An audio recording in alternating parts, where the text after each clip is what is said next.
Hello. Uh, we're gonna make some coffee.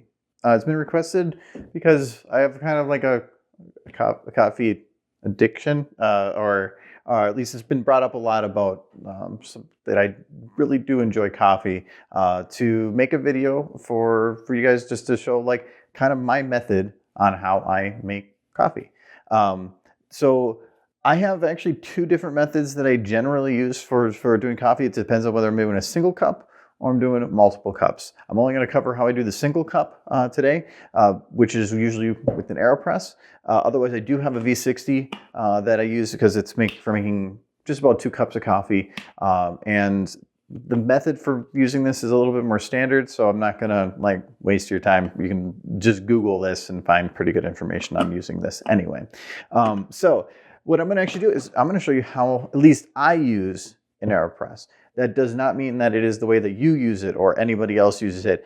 The cool thing about an AeroPress is it's immensely versatile. How much coffee, the temperatures, grind size, all that can play into it and change the taste that you're getting. So while I'll go over how I do things, you could do the exact same thing for the coffee you have and it might taste not near as good as how I would make it with what I have. So it's just a recommendation. Definitely look up more information if you're looking to figure out how to do it for you. Anyway, so first step is the one that always takes the longest.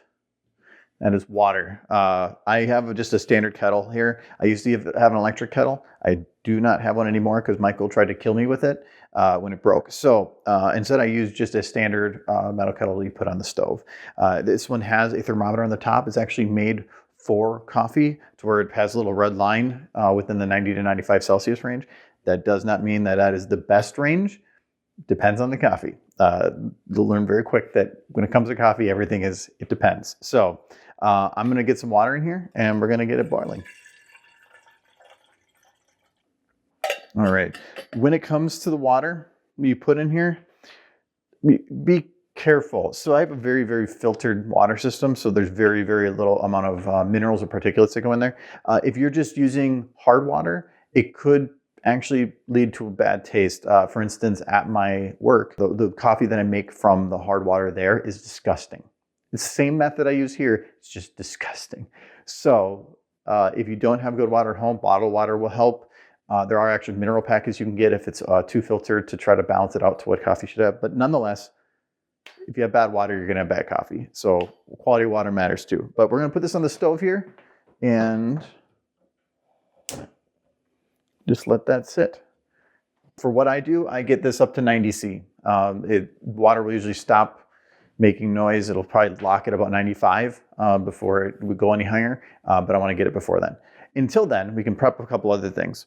So the one is we can prep the AeroPress itself here. So the AeroPress comes in 3 pieces, which is your bottom little cap, your plunger, and then kind of the chamber. I guess it's where you put the coffee. So this is a filtered method. So this needs to have an actual paper filter in it. And I have one right here. So we just plop that in here, screw it to the bottom. And this is where we're going to put our coffee. And this we're going to plunge. For now, this is about the most we're going to be able to do with this little device here. So I'll put that off to the side. Now I want to actually measure out my coffee. So in this case, I have an actual scale. It's a Argo something. Argo VST 2000. They're actually kind of hard to find now. And it has a built-in timer and scale. So in this case, I'm using a medium roast. I actually get my coffee from Driven, which is right here. This is a Mexican coffee, and I believe that's also what is in here right now. This is an airtight container. It keeps in the good stuff and lets out the bad stuff. It lets the coffee beans breathe without oxidizing too fast. So I usually put all my beans in here. These bags are normally the same thing. So once you open it, then they'll start drying out. I will buy them in bulk. I'll freeze some. It's okay to freeze beans. Just if you're going to use them, don't use them frozen. Take it out of the freezer for at least 24 hours beforehand. So in this case, I don't need this bag yet. So what we're going to do for this grind, again, it's a medium roast, is about, for what I do, would be about 12 to 14 grams of coffee for 200 grams of water. And we'll get to that in a little bit. So in this case, I just need about 13 grams of coffee, which is usually about 1 scoop here.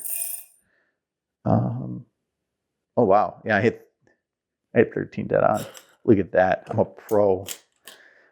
All right, so that's all I need for the coffee is just this. I then grind each on like a per instance basis.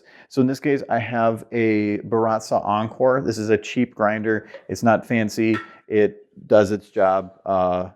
There's definitely better ones out there. I think you get this one for like 120 to 150 depending. It's not perfect. It doesn't have some features that others have. So if you're looking to get a cheap electric grinder, this is probably the best you're going to find, but there are definitely other ones out there. In this case, I'm going to pour it in, but I'm going to hold off on actually grinding it until the water is just about done. So yeah, we're basically prepped as much as we're going to be able to do. I'm going to get a little bit of a heat soak for my my kettle when that's ready. Otherwise, we're just going to have to give it a minute and wait. It's patience. I don't like waiting for my energy.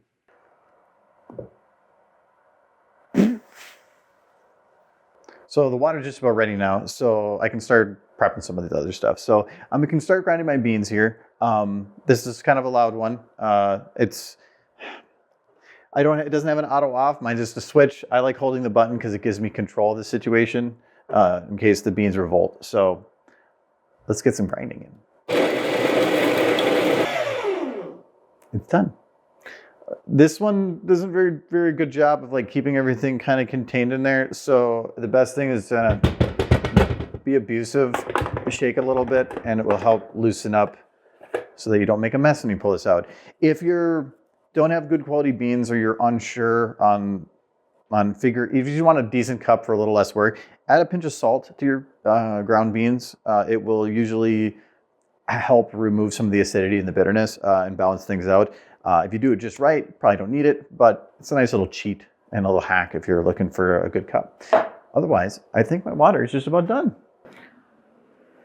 We have water. So it's right now at about 91 C, just a little above what I want, but that's fine. So first what we want to do is we want to preheat the cup. This is just to make sure that when the coffee is actually put into it, it's not going to be putting itself into a cold cup. Swirl it around a little bit. You don't need to put too much. It doesn't need to sit in there forever. It's just mainly to not be cold. From there, we're going to take a little chamber here. I'm going to put that on top of our cup, and we're going to pour our beans in. Most AeroPresses should come with a little funnel. This makes it a little easier so you don't make a mess of everything.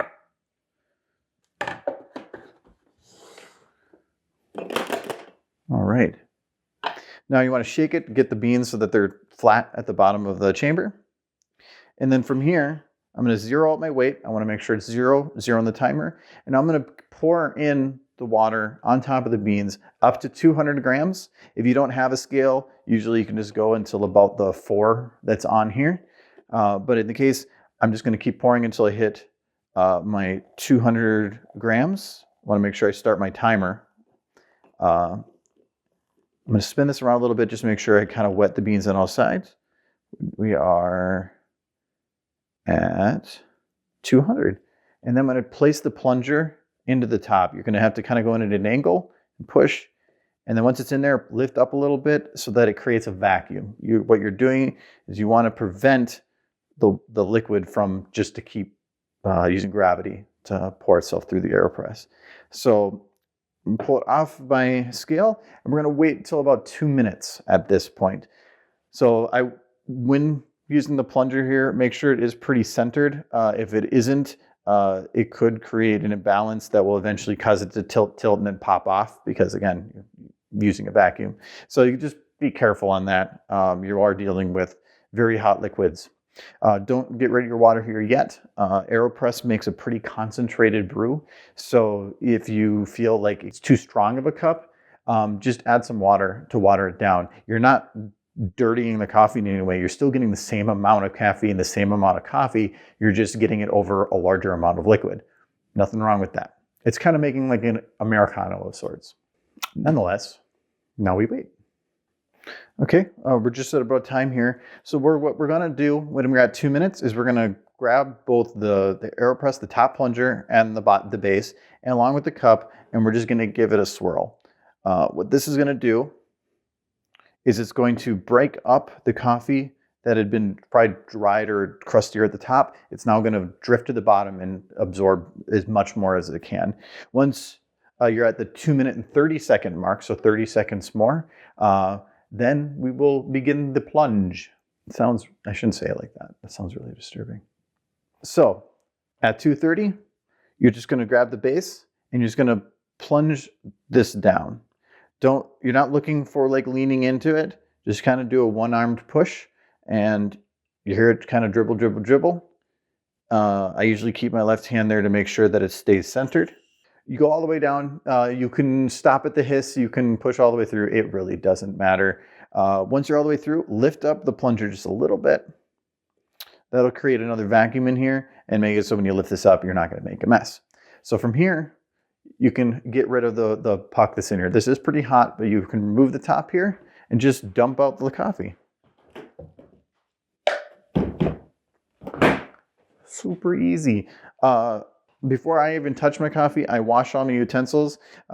Keeping your utensils clean and orderly and in good condition is just going to always help you in the end.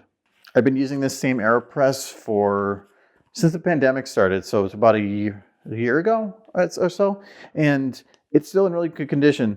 The colors are definitely wearing off a little bit in there, but that's fine. It still does exactly what I needed to do, exactly as it did when I originally got it. I went through a lot of filters too. So with that, you have a cup of coffee. It's going to look like there's not that much in this cup. It's only going up to about here. That doesn't look like very much, but it is pretty concentrated. But if we try it,